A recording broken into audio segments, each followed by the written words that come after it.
Hi friends, Reethus കിച്ചൻ്റെ പുതിയൊരു വീഡിയോയിലേക്ക് എല്ലാവർക്കും സ്വാഗതം. ഇന്നത്തെ നമ്മുടെ വീഡിയോ ഇഞ്ചി സബോള കറിയാണ്.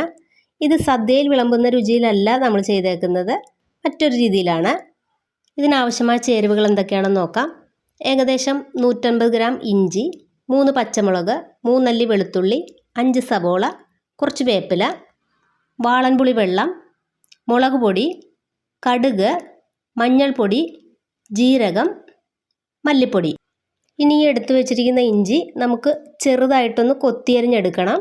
നല്ലപോലെ പൊടിയായിട്ട് കൊത്തിയരിഞ്ഞെടുക്കണം.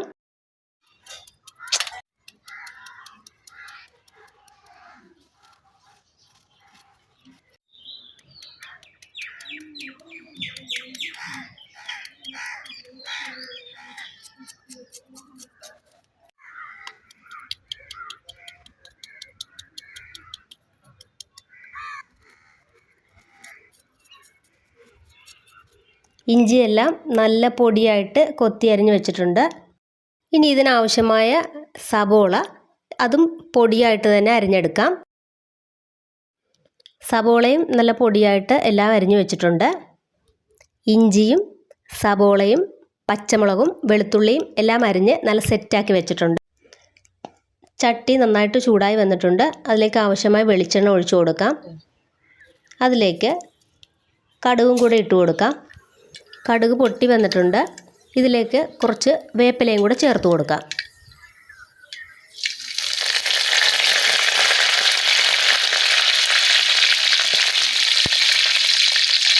ഇതിലേക്ക് ഇനി കൊത്തി അരിഞ്ഞ് വെച്ചിരിക്കുന്ന ഇഞ്ചിയും കൂടെ ചേർത്ത് കൊടുക്കാം. ഈ ഇഞ്ചി നമുക്ക് നന്നായിട്ടൊന്ന് ഇളക്കി കൊടുക്കാം. ഇഞ്ചി നന്നായിട്ടൊന്ന് വഴന്ന് വന്നിട്ടുണ്ട്. ഇതിലേക്ക് നമ്മൾ പൊടിയായിട്ട് അരിഞ്ഞ് വെച്ചിരിക്കുന്ന സവോളയും പച്ചമുളകും വെളുത്തുള്ളിയും കൂടെ ഒന്ന് ചേർത്ത് കൊടുക്കണം. സിമ്മിലിട്ടിട്ട് വേണം ഇത് ഇളക്കി കൊടുക്കാനായിട്ട്. ഒട്ടും കൈയെടുക്കരുത്, കൈയെടുക്കാതെ തന്നെ ഇളക്കിക്കൊണ്ടിരിക്കണം. ഇവിടെ ഇത് ചെറുതായിട്ടൊന്ന് അടുക്കി പിടിച്ചിട്ടുണ്ട്. നിങ്ങളത് പ്രത്യേകം ശ്രദ്ധിക്കണം. സിമ്മിൽ വെച്ചിട്ട് ഇത് കൈയെടുക്കാതെ തന്നെ ഇളക്കിക്കൊണ്ടിരിക്കണം. ഇതിപ്പോഴും നന്നായിട്ട് മൂത്ത് വന്നിട്ടുണ്ട്. ഇതിലേക്ക് ആവശ്യത്തിനുള്ള ഉപ്പും കൂടി ചേർത്ത് നന്നായിട്ട് ഇളക്കി കൊടുക്കാം.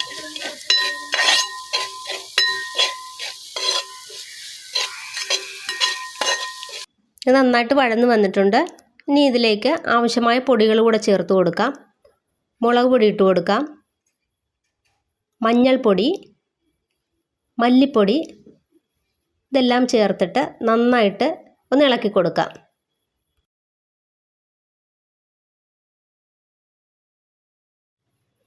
ഇതിലേക്ക് കുറച്ച് നല്ല ജീരകം ചതച്ചതും കൂടെ ചേർത്ത് കൊടുക്കാം. എന്നിട്ടൊന്ന് ഇളക്കി കൊടുക്കാം.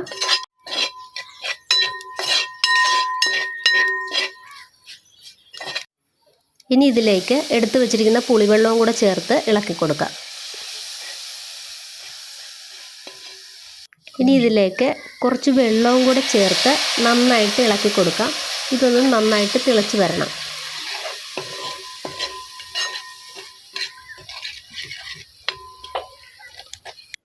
നന്നായിട്ട് തിളച്ച് കുറുകി വന്നിട്ടുണ്ട്.